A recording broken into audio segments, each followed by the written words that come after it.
Let us learn how to write functions. I am writing a function here, void display. This will just display some message, cout hello. That's it. Now from main function I will call this display function. Let us run this.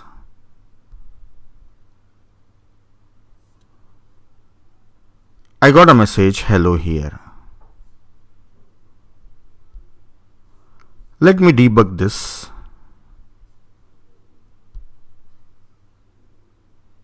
Now it is at the start of the main function. F7 is taking me to function display, and after displaying hello it will come out.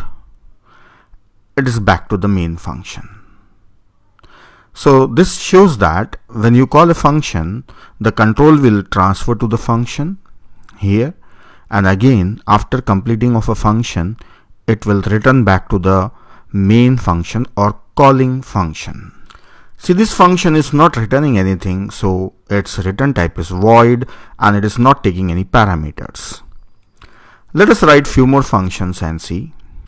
I'll write a function for taking two float numbers and adding them and returning the result. So this is float add is a function name, and float x and float y. This whole line is called as prototype of a function or header of a function or a signature of a function. I will write on the body, that is implementation of a function. So here I will take one temporary variable, then z assign x plus y and return z. So this will add x and y values and store the result in z, and then it will return the value of z. So here in the main function I want to call that add function. So here also I will declare variables x assign 3.5 and comma y assign 7.9 and also z.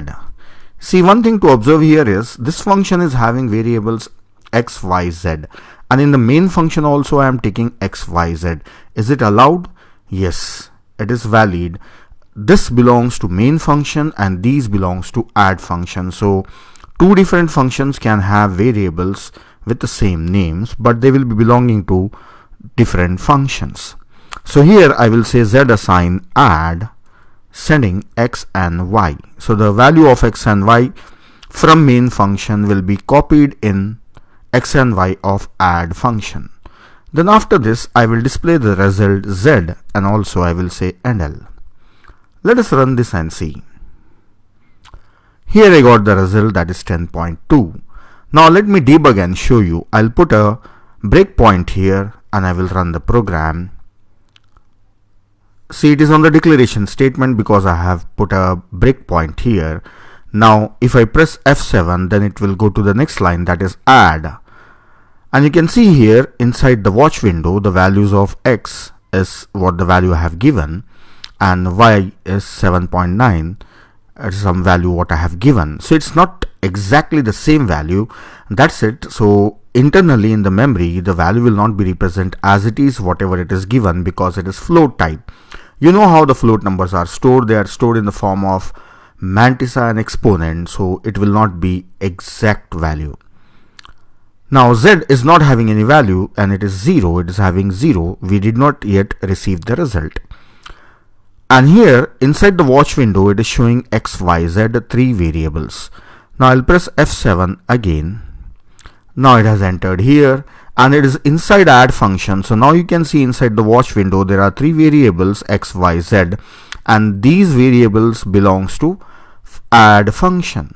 So here you can see that z is having some value, some garbage result is there inside z because it is not initialized. X is having the value which we have sent and y is also having the value what we have sent.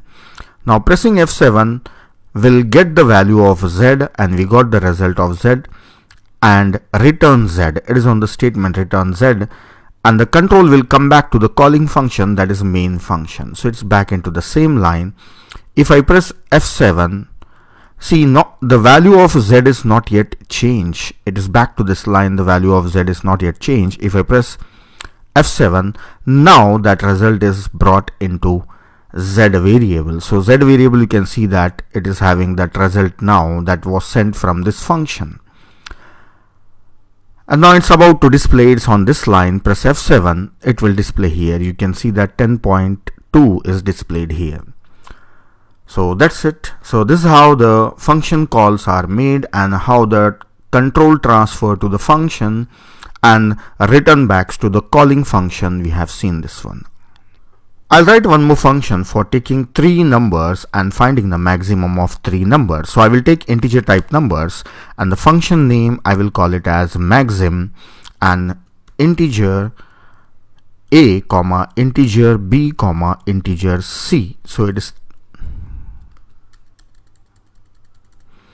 integer b comma integer c. So it's taking three variables. Then the logic you know already, that if a is greater than b as well as a is greater than c, then return a. Else if b is greater than c, then return the greatest number will be b, so return b. Else return c. So I have written the logic. This is a simple logic for finding the maximum of three numbers. So here also in main function I'll make changes and I will declare four variables: integer x assign 10 comma y assign 15 and z assign 5. And also I will take one variable for getting the result.